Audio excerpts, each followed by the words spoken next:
Okay, so the final day of the one and only Ivan. Talk. Gorillas aren't chatty like humans, prone to gossip and bad jokes. But now and again, we swap a story under the sun.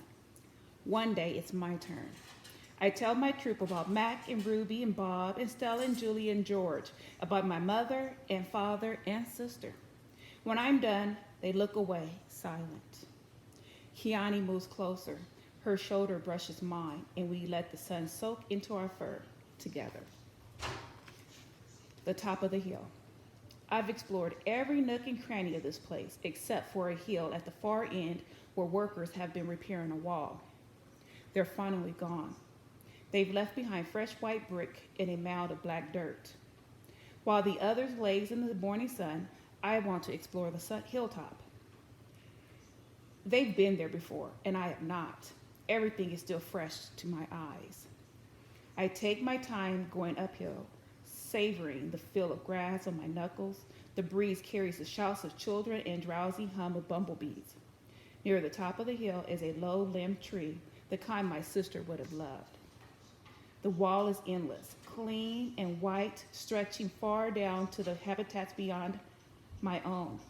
It's high and wide, carefully built to keep us in and others out. This is, after all, still a cage. It rained last night, and the pile of dirt is soft to the touch. I scoop up a handful and breathe in the loomy smell. It's a rich brown color, heavy and cool in my palm, and the wall waits like an endless blank billboard. The wall is a big wall, but it's a big pile of dirt, and I'm a big artist. I slap handfuls of mud on the warm cement. I make a handprint. I tap my nose with a muddy finger. I make a nose print. I slide my palm up and down. The mud is thick and hard to use, but I keep moving and scooping and spreading.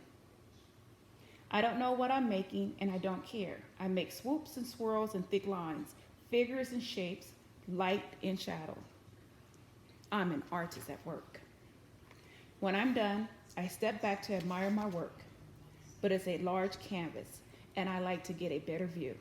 I go to the thick-limbed tree and grab the lowest branch. I try to swing my legs. I land hard.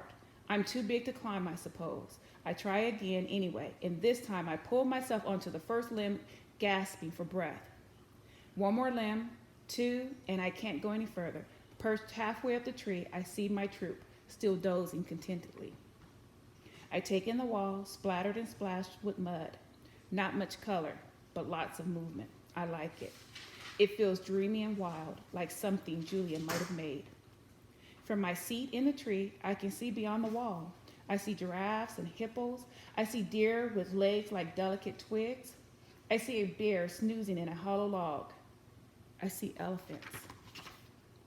Safe. She's far away, belly up in tall grass with others by her side. Ruby. She's here, Stella, I whisper. Ruby's safe, just like I promised. And here's a picture of safe Ruby. I call to Ruby, but the wind tugs at my words, and I know she'll never hear me. Still, Ruby pauses for a second, her ears spread wide like tiny sails. Then, with lumber grace, she moves on through the grass. Silverback. It's a cloudy evening, chill and drizzly. Dinner is on its way, but I don't care. At night we sleep in our den, but I'm always the last to head inside. I've been inside long enough. This time of day, there aren't many visitors, just a few stragglers leaning on the wall that separates us. They point, take a couple of photos, then head over to the nearby giraffes. One of the keepers is beckoning. Reluctantly, I turn to go. Out of the corner of my eye, I see someone running. I pause. It's a girl with dark hair lugging a backpack. A man follows behind, racing to catch up. Ivan, the girl yells. Ivan, it's Julia. I scramble to the edge of the wide moat that skirts the wall. Julia and George wave to me. I dash back and forth, hooting and grunting, doing a gorilla dance of happiness. Calm down, says a voice. You're behaving like a chimp. I freeze. A tiny, nut brown, big ear head pops out of Julia's backpack. Nice place, Bob says. Bob, I say, it's really you? In the flesh. How? Where? I can't seem to find the words. And you can see Bob's little head poking out of the backpack. George's job at the zoo doesn't start till next week. So he and Julia made an agreement. She's walking 3 extra dogs to cover my food, and get this, they're all poodles.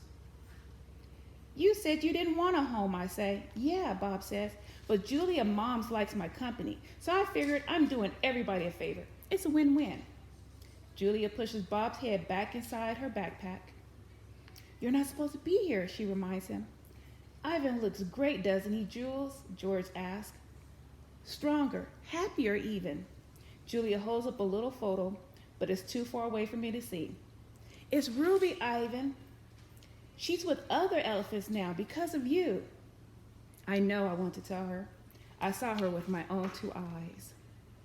We stare across the expanse that separates us. After a while, George pats Julia's arm. Time to go, Jules. Julia gives a wistful smile. Bye, Ivan. Say hello to your new family, she turns to George. Thank you, Dad. For what? For, she gestures towards me. For this. They turn to leave. The lamp that lights the zoo pathway blinks on, blanketing the world with yellow light. I can just make out Bob's little head sticking out of Julia's backpack. You are the one and only Ivan, he calls. I nod, then turn toward my family, my life, my home.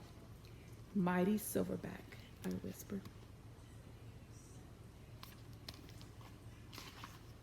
And that is the end.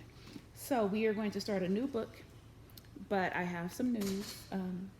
There's a follow-up to this, and the new book is The One and Only Bob. So Bob gets his own story, but that doesn't come out till May. So hopefully you can get that book and read that book too.